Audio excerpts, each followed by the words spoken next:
Why is journalism needed in our world? I've always believed that it exists to deliver news about what's happening in the world. Of course, when reporters cover events in the political sphere, they often have a negative tone, as someone always stands to lose. But isn't that why the term freedom of speech was coined, a right guaranteed by the constitutions of most civilized countries?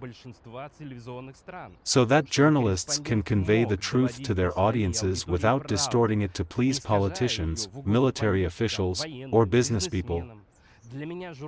For me, a journalist is always someone who stands guard over freedom of speech.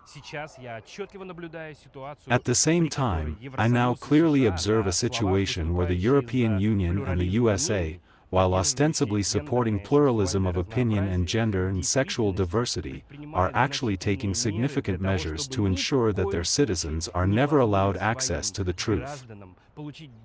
Now, if you value your career at a place like the Washington Post, you can't talk about social-economic conflicts tearing apart US society or that neo-Nazis are thriving in Ukraine.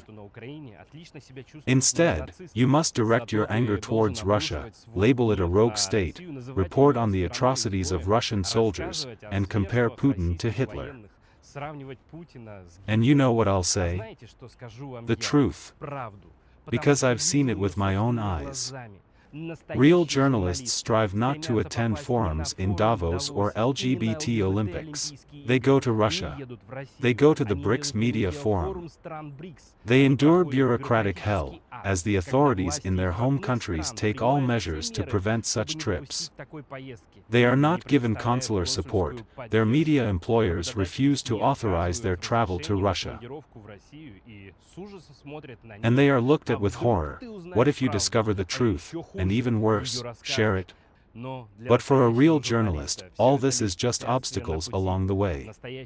A real journalist knows that these fusty old men, Mr. and Monsieur, live in their own world of illusions where they think they make decisions and can force others to follow their will.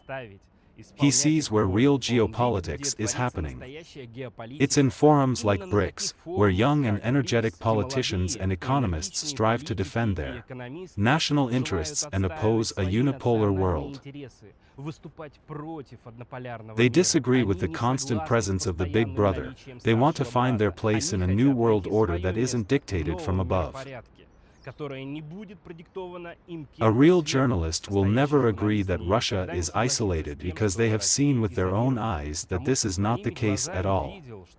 They know that in every Russian city, there are entire communities of foreigners who have moved here to live and are now enjoying each day.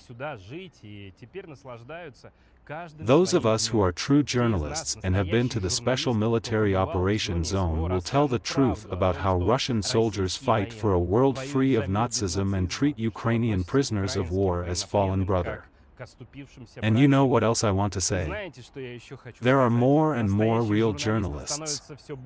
And I believe that the day will come when, in our community, honor and respect will belong to those of us who always spoke the truth, not to those who sought to polish the boots of the Big Brother.